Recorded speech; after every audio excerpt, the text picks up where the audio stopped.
بسم اللہ الرحمن الرحیم. عزیز طلبہ السلام علیکم. راہو محمد حسان عامر زاویہ اسکول سسٹم کے ساتھ اردو جماعت نحو کے لیکچر نمبر 13 کے حصہ 2 کے ساتھ. جیسے کہ ہم نے پہلے حصے میں ہم نے سبق کی ریڈنگ جو ہے وہ کچھ کی تھی، اس کے علاوہ جو ہے مشکل الفاظ کے معنی بھی ساتھ کیے تھے. اب بھی اس لیکچر میں بھی ہم سبق کی باقی ریڈنگ اور اس کے مشکل الفاظ کے کچھ باقی جو ہے وہ معنی جو ہے وہ کریں گے. تو اس کے لیے آپ کے پاس پہلے تو اپنی کتاب کا صفحہ نمبر 39 اردو الف کی کتاب کا صفحہ نمبر 39 جو ہے وہ کھلا ہونا چاہیے اور پینسل جو ہے وہ آپ کے پاس ہونی چاہیے تاکہ آپ مشکل الفاظ کے معنی جو ہے وہ ساتھ ساتھ لکھ سکیں. اچھا، تو صفحہ نمبر 39 میں پیراگراف نمبر ہے یہ 3.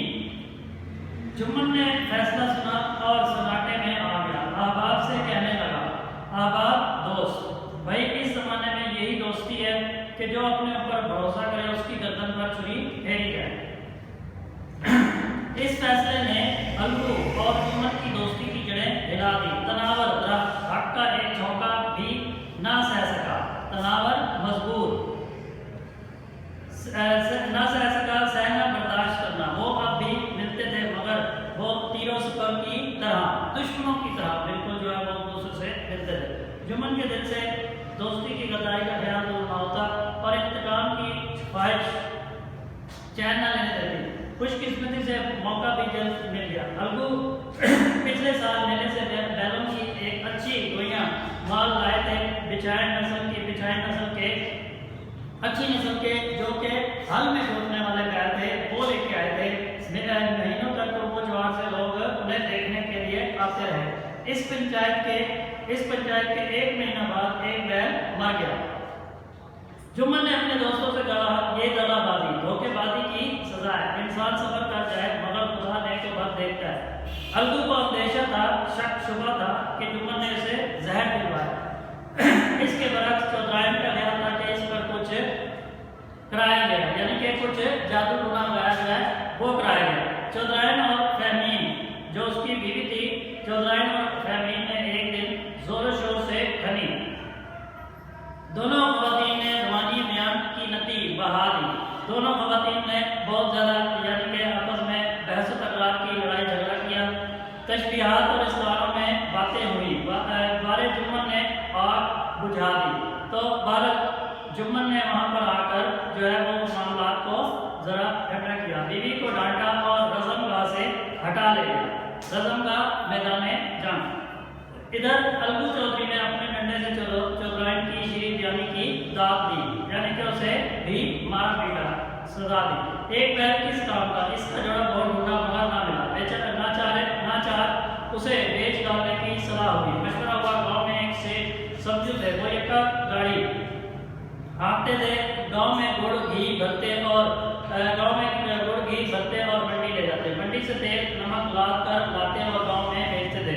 اس بیل پر ان کی طبیعت لہرائی، یعنی کہ انہیں تھوڑا سا لالچ آیا. اس بیل پر اسے لے لوں. دام کے لیے 1 مہینے کا وعدہ ہوا، قیمت کے لیے 1 مہینے کا وعدہ ہوا. چودھری بھی غرض مانتے، گھاٹے کی کچھ پرواہ نہ کی. گھاٹا نقصان. سمجھو نے نیا بیل پایا تو پاؤں پھیلائے. دن میں 3 4 کھیوے چکر لگانا یا پھیرے لگانا. کھیوے کا مطلب ہے نہ چارے کی فکر نہ پانی کی، بس کھیووں سے کام تھا. منڈی لے گئے، وہاں کچھ سوکھا بھس ڈال دیا اور غریب جانور ابھی دم نہ لینے پاتا کہ پھر جوت دیا. یعنی کہ انہوں نے اس بیل سے بہت زیادہ جو ہے وہ مشقت لی. مہینے بھر میں بیچارے کا کچومر نکل گیا، بہت یعنی کہ مرنے کے قریب ہو گیا، بہت کمزور ہو گیا. یکے کا جوا دیکھتے ہی بیچارے کا ہاؤ چھوٹ جاتا. جوا کہتے ہیں بیلوں کے کندھے کے اوپر جو رکھی جانے والی لکڑی ہوتی ہے اسے جوا کہا جاتا ہے. لیکن اس کے علاوہ جو جوا کمار بازی کو بھی کہا جاتا ہے. دونوں کا تلفظ ایک ہے. ایک قدم چلنا دوبھر تھا.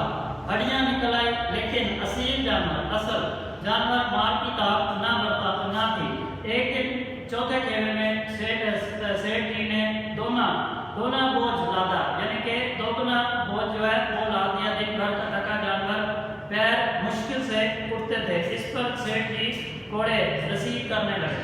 بیل اگر توڑ کر چلا، کچھ دور دوڑا، چاہا کہ ذرا دم لے. ادھر سیٹ جی کو جلد پہنچنے کی فکر.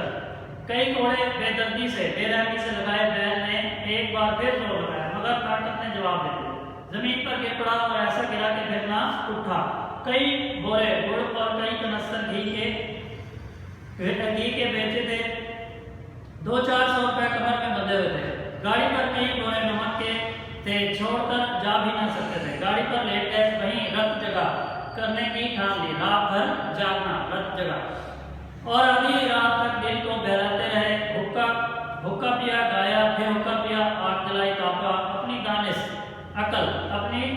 عقل میں تو وہ جاگتے ہی رہے، مگر جب وہ پھٹی چونکے اور کمر پر ہاتھ رکھا، وہ اٹھنا صبح کی روشنی جو ہے وہ ہونا یا پھیلنا، تو تھیلی ندارت خالی، کلے کا سن سے ہو گیا، کمر سٹولی، تھیلی کا پتہ نہ تھا۔ گھبرا کر ادھر ادھر دیکھا، کئی کنستر تیل کے بھی غائب تھے، سر پیٹ لیا، پچھاڑے جانے لگے، حیران ہونے لگے۔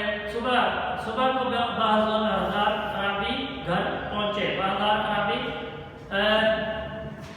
بوجھل دل کے ساتھ۔ سیٹھانی جی نے جب یہ المناک حادثہ سنا تو چھاتی پیٹ لی، صدمے میں آ گئی۔ چھاتی پیٹنا، صدمے میں آنا یا آہو بکا کرنا، رونا پیٹنا۔ پہلے تو خوب روئی، تب الگو چودھری کو گالیاں دینے لگی۔ حفظ ما تقدم کی سوجی ہے، حفظ ما تقدم کا مطلب کیا ہے؟ بچاؤ کی حکمت عملی اپنانا۔ نگوڑے نے ایسا منحوس بیان کیا کہ سارے جنم کی کمائی لٹ گئی۔ نگوڑا نکما، اس واقعے کو کئی ماہ گزر گئے، بزرگ جب اپنے بیل کی قیمت مانگتے تو سیٹ اور سیٹھانی دونوں جھلائے ہوئے کتوں، جھلا جس کا مطلب ہوتا ہے پاگل، جھلائے ہوئے کتوں یعنی کہ پاگل کتوں کی طرح چڑھ بیٹھتے۔ جہاں تو سارے جنم کی کمائی مٹی میں مل گئی، فقیر ہو گئے، انہیں دام کی پڑی ہے، موٹا منحوس بیل دیا، اس پر دام مانگتے ہیں۔ آنکھ میں دھوپ جھونکتی، دھوپ جھونکنا دھوکہ دینا، مرا ہوا بیل گلے باندھ دیا، صبر نہ ہوتا ہو تو ہمارا بیل کو لے جاؤ، مہینے کے بدلے 2 مہینے جوڑ دو، اور کیا لو گے؟ اس کو یاد آنا فیصلے کے قدردان، عزت کرنے والا، قدر کرنے والا، حضرات کی بھی کمی نہ تھی۔ اس طرح جھڑپ سن کر چودھری لوٹ آتے، مگر 150 روپے سے اس طرح ہاتھ دھو لینا آسان کام نہ تھا۔ ایک بار وہ بھی بگڑے، سیٹ کی گرم ہو پڑے، سیٹھانی کی جذبے کے مارے گھر سے نکل پڑی، سوال جواب ہونے لگے، خوب مباحثہ ہوا، مباحثہ تکرار، بحث اور مجادلے کی نوبت آ پہنچی، مجادلہ جھگڑا کی نوبت آ پہنچی۔ کیفیت حالت، سیٹ جی نے گھر میں گھس کر کواڑ بند کر لیا، کواڑ دروازہ، گاؤں کے کئی معزز آدمی جمع ہو گئے، دونوں فریق کو سمجھایا، سیٹ سمجھو کو دلاسا دے کر گھر سے نکالا اور صلاح دی کہ آپس میں سر پھٹول لہو بہا کرنا، ایک دوسرے کے سر پھاڑنا، لڑائی جھگڑا کرنا سے کام نہ چلے گا، اس سے کیا فائدہ، پنچایت کر لو، جو کچھ طے ہو جائے اسے مان جاؤ۔